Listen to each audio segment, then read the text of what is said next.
Since childhood, I have visited my grandparents here every winter and summer vacation. 桥头水滩 community in Mine 5th. Over the years, I've witnessed the gradually decreasing number of residents. In a deserted community, I often see the elderly playing cards and chess. Once the largest coal mine in Asia, it is experiencing resource depletion and industrial transformation. With fewer job opportunities left, many young people chose to leave. My parents to Shanghai, my uncle and aunt to nearby cities and towns respectively. With my grandfather's passing away last winter, his colleagues have also dwindled in number. The remaining coal reserves are estimated to last only another 20 years. This land used to be housed with a black lifeline, yet the paths once trodden and the sweat once shed are fading from daily life with the deserted streets. This inspired me to document their stories. On December the 20th, 1984, Xiaojing started operation, symbolizing the official establishment of Mine 5th. 40 years later, it was closed due to exhausted coal reserves, leaving only this monument to tell its history. Surrounded by ruins and overgrown weeds, only the welfare buildings where miners once bathed, dined, and changed clothes remain. Nearby stand the first 3 residential buildings, where my grandfather's family originally lived. Close to it was its original administrative center. Here lies the abandoned auditorium, where workers used to attend meetings, watch movies, and enjoy theatrical performances. The former office building has now been converted into residential housing. With Dajing put into operation in 1991, the mine center shifted 2 kilometers away. It got its name from the 8-meter shaft in diameter, the largest in Yangquan at that time. Neat and clean, it is a modern coal mine. The coal extracted from the shaft is transported via conveyor belt to the coal preparation plant, where it undergoes screening, grading, and purity removal before being stored in silos.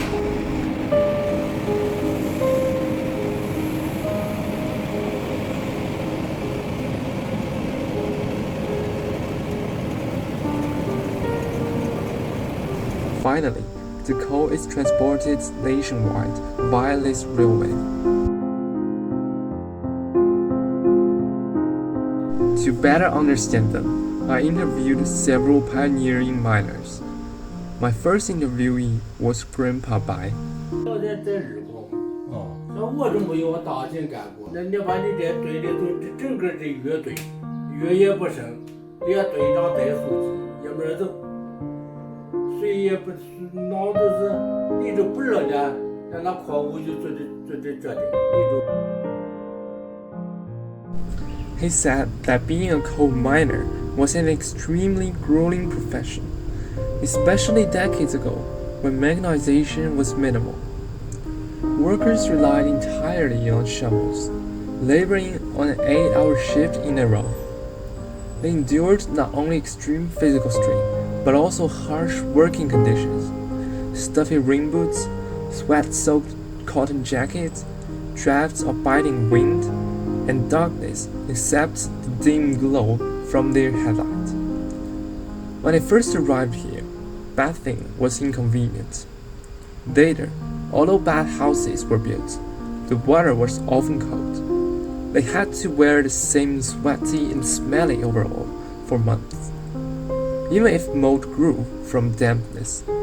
I also interviewed Grandpa Lu, my grandfather's 15-year roommate, and a retired tunneling team worker from Mine 4, who runs a stationery store now. 在老区的老区的，他都是正数正对调过来是9几年过，调过5块的都是下坑下大雪下，那他都是每天给菜没给送好的，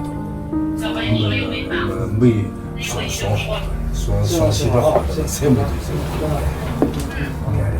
送。 During the interview, he mentioned various accidents miners faced. 有事故的，坑下有事故，你好比说，在那大好的了那些还有塔楼顶的，还有房棚、蹦斗棚的。He said underground work was accompanied with various dangers: roof collapses, gas explosions, or being crushed by mining equipment. All posed severe threats. He himself had survived several accidents. Though miners earned slightly higher wages than those underground, it came with uncontrollable risks. Concerning wages, every grandfather said their pay was meager, barely enough to cover their daily expenses. Grandpa Zhao from the power supply team elaborated on his financial struggles. 哎呀，工资待遇了，我这工资因为是第一年工啊，也挣得可怜。我那二级工挣了13年，二级工，他的工资是多少？36块8毛6。He said his salary had to support a family of 5 or 6, making life incredibly tough. Basic necessities and children's education expenses consumed most of his income. Among the earliest mine the fifth workers, dual-income households were rare. Most families relied entirely on the male breadwinners. With diligent hands and broadbacks, they supported their whole families. I also interviewed Grandpa Li, another former coal miner. When discussing advancements in mining technology, he said, 工具才开始到了工人65年那会儿，到了工人用的是铁钳，走，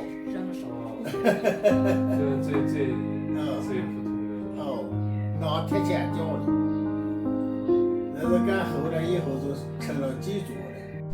He explained how technology had improved working conditions. What once required multiple layers of manual extraction could now be done in one go. Machines replaced most physical labor, allowing miners to operate coal cutting equipment automatically, drastically boosting efficiency. Grandpa Liu had worked both under and on the ground, having served as a mining team chief and later managing living services. He was among the first mine fifth builders, arriving in 1978 as an engineering soldier. After demobilization in 1982, he joined the 2nd Engineering Department and participated in the mine's earliest construction. 你还记得刚到五矿的时候的样子？刚来五矿的时候，五矿是啥样？后来五矿的这些楼房都没有了，原来这都是河滩，这都是修治荷花和电子的。那坑下的干是都电子的。He showed us rheumatisms he developed from long-term underground work, caused by his hands and feet being constantly soaked in damp conditions.